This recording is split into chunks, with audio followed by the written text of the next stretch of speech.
What if I told you the greatest battle you will ever fight is not with the world, but with yourself? The war against lust, temptation, and endless distraction is not weakness, it is warfare. Marcus Aurelius once wrote, "You have power over your mind, not outside events." Realize this, and you will find strength. Every time you resist temptation, you are not just saying no, you are reclaiming authority over your life. This struggle is not about rules or shame. It's about purpose, about rising above impulses that keep most men trapped. When you break free, you step into the quiet power that destiny reserved for you.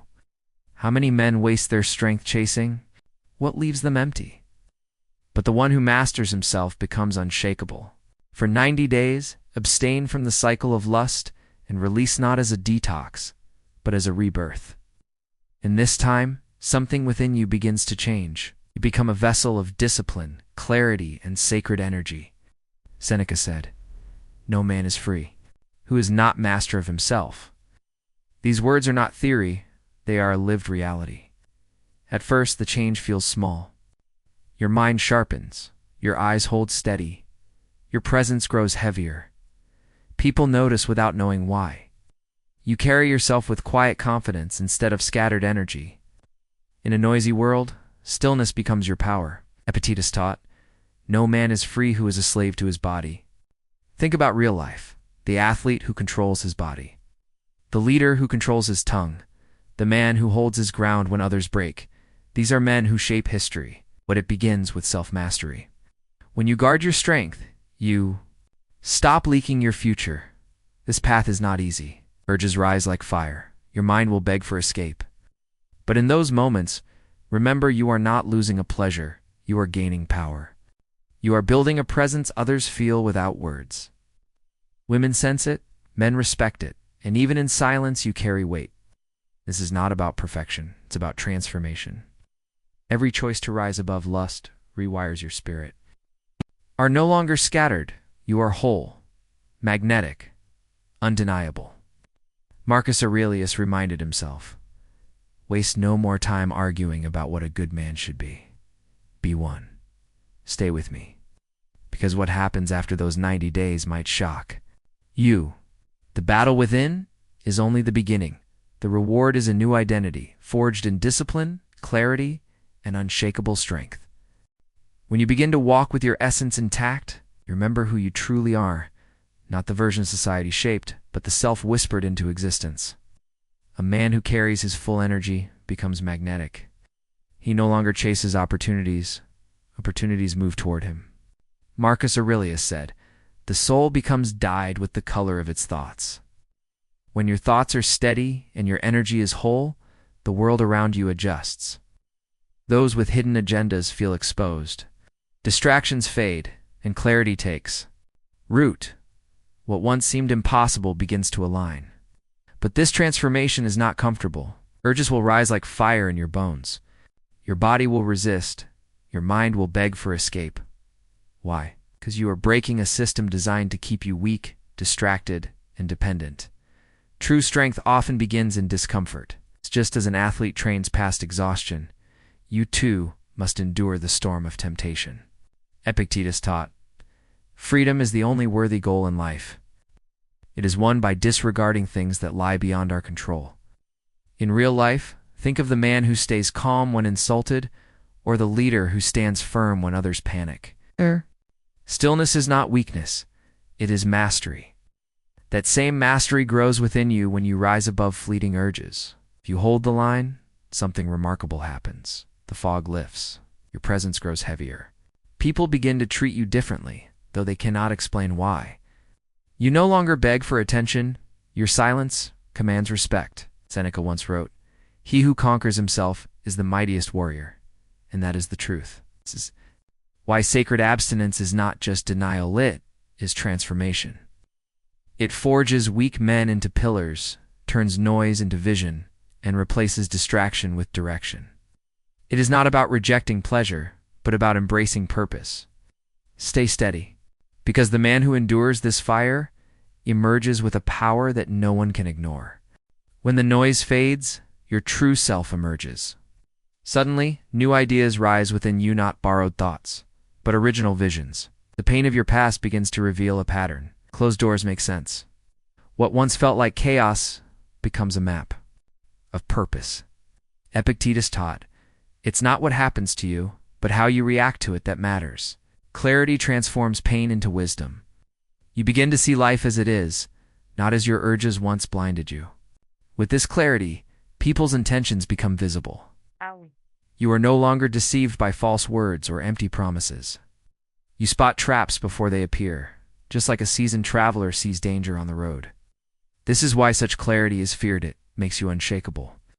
Marcus Aurelius wrote, if you are distressed by anything external, the pain is not due to the thing itself, but to your estimate of it.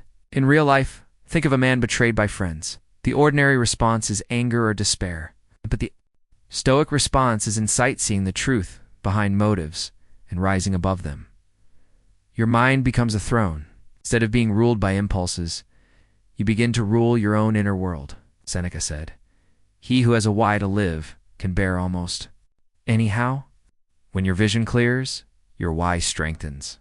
You see purpose in discipline, meaning in restraint, and strength in silence. In ancient times, seers did not just dream, they shifted empires. In the same way, when your spirit awakens, you are no longer a victim of lust or distraction.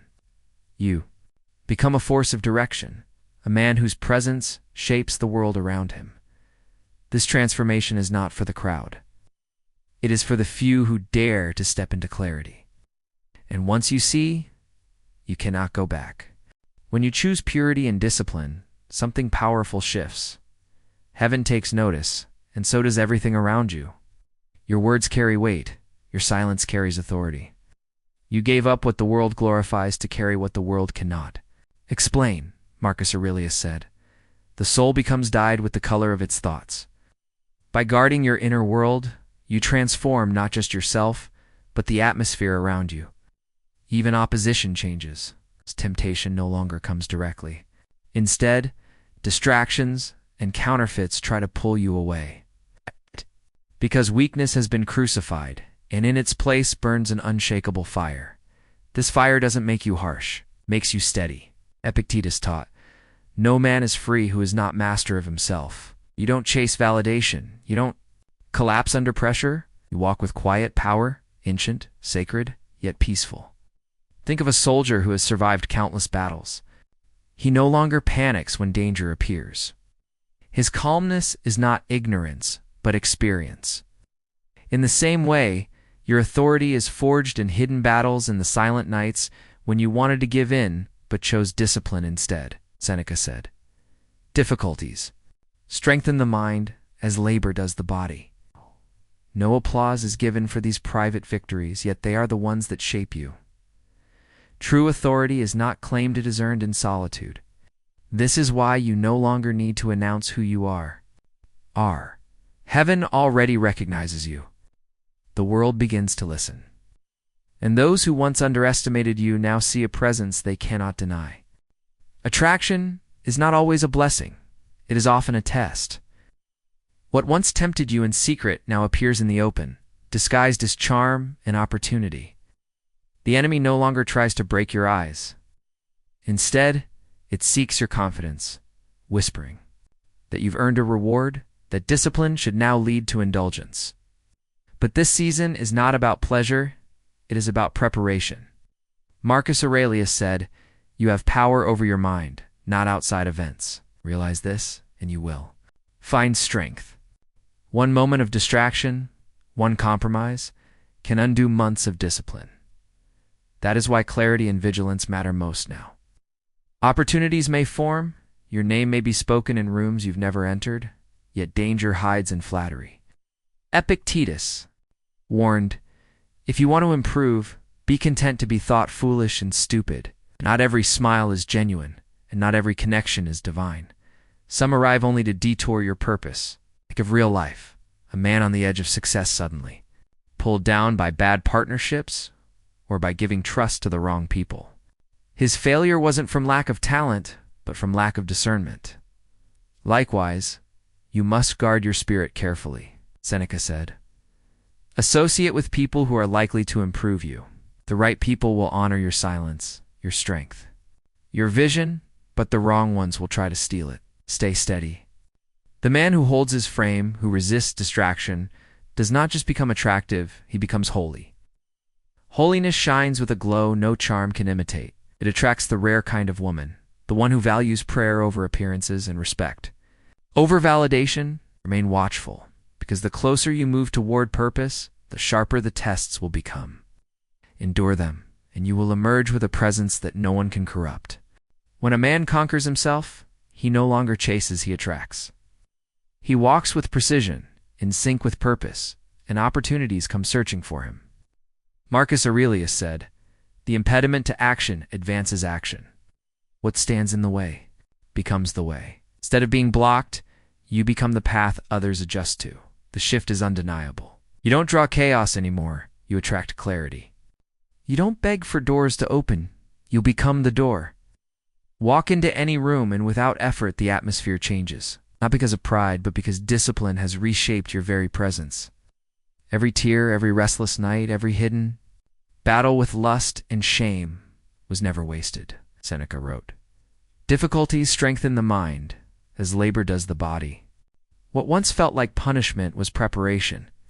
Each struggle was a brick laid in the foundation of your true identity. Now you stand as a vessel fit for impact, set apart for purpose. But alignment brings new challenges. Resistance increases. Not because you are lost, but because you are now dangerous to the system. Epictetus reminded us, the greater the difficulty, the more glory in surmounting it. The closer you move to destiny, the more life will test your strength. Battle is no longer just about you. You carry generations within you. Patterns can end through your discipline, and new legacies can begin through your choices. Think of the man who breaks the chain of addiction in his family, or the leader who changes the course of his community. His private victories echo beyond. His lifetime, you are not just surviving anymore, you are aligning. And when you walk in this alignment, you become more than a man. You become a living reminder that true power is born from inner mastery and that no resistance can silence. The one who has conquered himself